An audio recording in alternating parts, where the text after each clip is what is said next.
Ji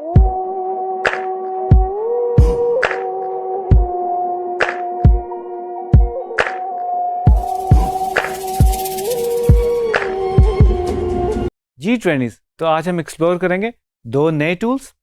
first is eraser tool and second is rotate tool. तो चलते हैं computer screen की तरफ। जी ट्रेनिस, तो सबसे पहले आज हम एक्सप्लोर करेंगे इरेजर टूल। आप देख सकते हो लेफ्ट पैनल के ऊपर हमारे पास इरेजर लाइक एक शेप है और इसकी शॉर्ट की है शिफ्ट ई। तो इसको मैं प्रेस करूंगा। Now we have this rounded shape जो आप देख सकते हैं कि ये जो इरेज करने का जो एरिया है वो आपको बेसिकली इंडिकेट कर रहा है। अब लेफ्ट साइड की जो ब्रैकेट्स है अगर मैं इसको प्रेस करूं तो मैं इसका साइज डिक्रीज या छोटा कर सकता हूं, और अगर मैं राइट साइड वाली प्रेस करूं तो आप देख सकते हैं इसका साइज बढ़ा। अब मैं इसको ड्रैग करूं और इसके एक स्ट्रोक लगाऊं तो नाउ यू कैन सी जो मेरा वेक्टर था वो इरेज हो रहा है। ठीक है जी, आप देख सकते हैं। तो it's according to your needs कि आप इसको कैसे करना चाहते हैं। इसका साइज़ छोटा करना चाहते हैं, आप इसके अंदर कोई चीज़ करना चाहते हैं तो you can easily do that. और आप ये देख रहे हैं कि मज़े की बात ये कि वेक्टर बन रहा है और कुछ पाथ्स बन रहे हैं जनाब। ठीक है जी, इसको मैं जल्दी से क्विकली कंट्रोल जी मैंने किया, अंडू कर दिया। अब इसके अंदर फर्दर मैं एक्सप्लोर करूँ तो सिजर्स है, तो सी इसकी शॉर्ट की है जिसे हम कैंची कहते हैं। अब ये कैंची की तरह ही वर्क करेगा। तो ये जो टूल्स हैं हमारे आर्टिस्ट के जो टूल्स हैं बेसिकली उसी तरह वर्क कर रहे होते हैं, और एडोबी इलस्ट्रेटर ने भी इंटेलिजेंटली इन्हीं टूल्स को वैसे ही डिज़ाइन किया है कि वो वैसे ही परफॉर्म कर सकें। वेल, आप देख रहे हैं कि जब मैं इसको अपने पाथ पे लेके आता हूँ तो वो मुझे इंडिकेट करना शुरू कर देता हूँ। तो लेट्स से कि मैं इधर से कट करना शुरू करता हूँ और मैं इसको इस हिस्से से कट करता हूँ, then this part, now you can see उसने कट करना शुरू कर दिया जो भी मैं पॉइंट्स ऐड कर रहा हूँ। ठीक है जी, तो मैं ये लास्ट पॉइंट को नहीं कर सकता इसलिए मुझे वो इसने एरर का मैसेज दे दिया।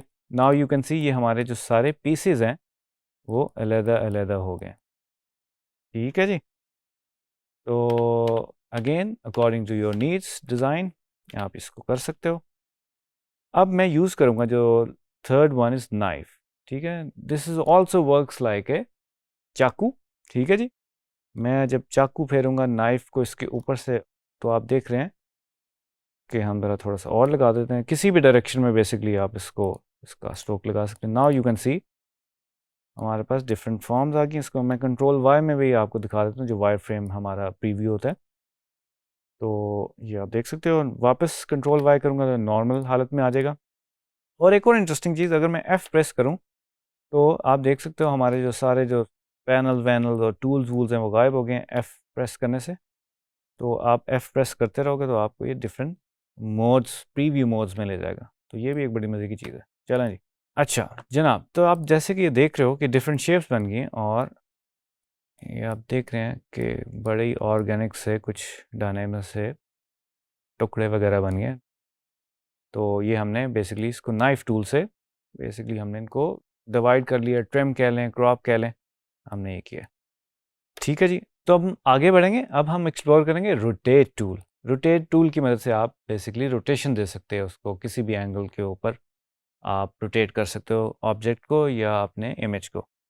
तो जनाब लेफ़्ट साइड पे एक जो टूल बार हमारी है उसके अंदर आप देख सकते हो ये एक एरो लाइक, आप देख सकते हो एक सर्कुलर एरो लाइक एक शेप बनी हुई है। ठीक है, और इसकी शॉर्ट की है आर, राइट।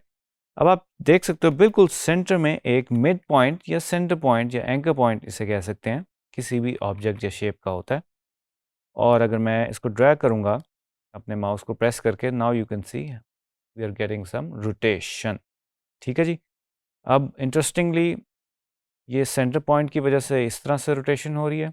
अगर मैं अपना एंकर पॉइंट या ये जो इसे आप कह लें मिड पॉइंट चेंज करूं तो नाउ यू कैन सी इसकी जो रोटेशन है अकॉर्डिंगली हो रही है इस पॉइंट के हवाले से।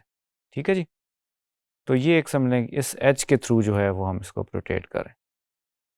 ठीक है जी, अब इसको जो एंकर पॉइंट चेंज करने के लिए ये जो आप बीच में एक आइकन लाइक प्लस लाइक एक शेप बनी हुई है, अगर मैं प्रेस कर देता हूँ तो I can move my anchor. ठीक है जी, एक क्लिक करूँगा, दूसरा करूँगा तो आप ये देख रहे हैं ये मूव कर गया। ठीक है जी, अब इसको दोबारा हम सेंटर में कर लेते हैं। Now we are moving to reflect tool. Reflect tool over press करेंगे तो आपको मिल जाएगा। अब मैं अपना एंकर पॉइंट चेंज करता हूँ, but before that I need to decrease the size of this spike. ठीक है जी, अब मैंने एंकर पॉइंट चेंज किया। अब मैं इधर बाहर इस साइड पे राइट साइड पे अगर आके क्लिक करूँ, नाउ यू कैन सी वो रिफ्लेक्ट हो गया। ठीक है, तो जनाब ये हमने रिफ्लेक्ट करके भी देख लिया। ठीक है,